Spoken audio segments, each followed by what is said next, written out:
இன்னைக்கு டீ பிரியர்கள் பிடித்தமான ஒரு மசாலா டீ பண்ண போறோம்.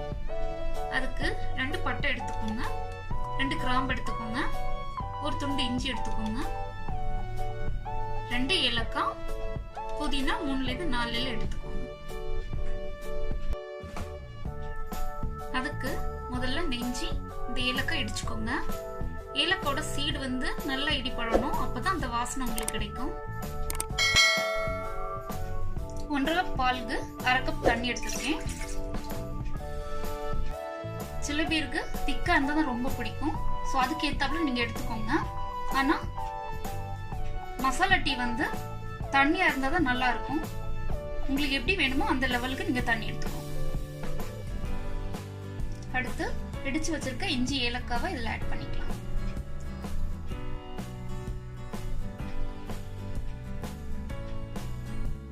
ரெண்டு பட்டை எடுத்து இதுல ஆட் பண்ணிக்கோங்க. 2 கிராம்பு எடுத்து இதுல ஆட் பண்ணிக்கோங்க. அடுத்து புதினாவை இது மாதிரி பிச்சு இதுல போட்டுக்கோங்க. இது நல்லா வேகட்டு, வெந்து உங்களுக்கு நல்ல ஒரு வாசனை கிடைக்கும். இது குடிக்கும் போது உங்களுக்கு நல்ல ஒரு ரெஃப்ரெஷ்மெண்ட் கிடைக்கும். ஸோ கண்டிப்பா மசாலா டீ ட்ரை பண்ணி பாருங்க. இது நல்லா கொதிக்குது. ஸோ இந்த டைம்ல நம்ம டீ பவுடர் ஆட் பண்ணிக்கலாம். 1 ஸ்பூன் டீ பவுடர் போட்டுக்கோங்க.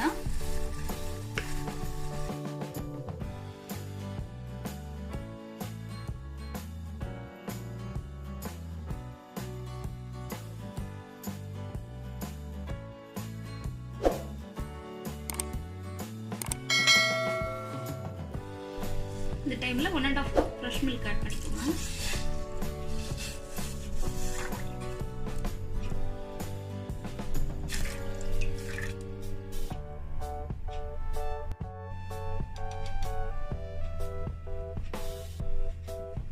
பாருங்க, பால் மேல கொதிச்சு வருது. இந்த டைம்ல நம்ம சுகர் ஆட் பண்ணிக்கலாம்.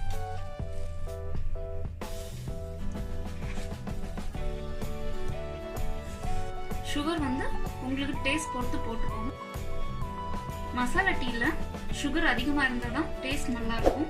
சோ அதுக்கு ஏத்தாப்புல நீங்க போட்டுக்கோங்க.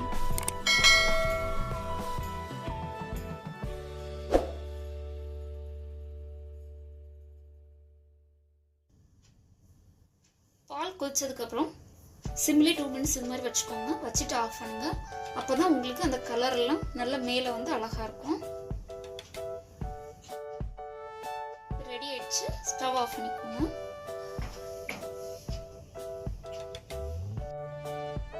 மசாலா டீயை வடிகட்டி எடுத்துக்கோங்க.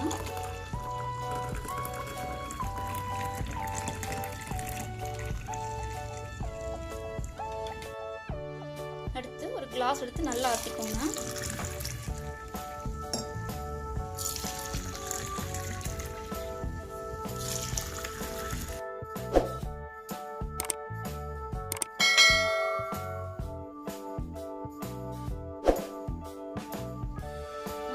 ரெடி ஆயிடுச்சு. கண்டிப்பா உங்க வீட்ல ட்ரை பண்ணி பாருங்க. இந்த வீடியோ உங்களுக்கு பிடிச்சிருந்துச்சுன்னா லைக் பண்ணுங்க, ஷேர் பண்ணுங்க, கமெண்ட் பண்ணுங்க, மறக்காம சப்ஸ்கிரைப் பண்ணிக்கோங்க. மறக்காம பெல் பட்டனை கிளிக் பண்ணுங்க.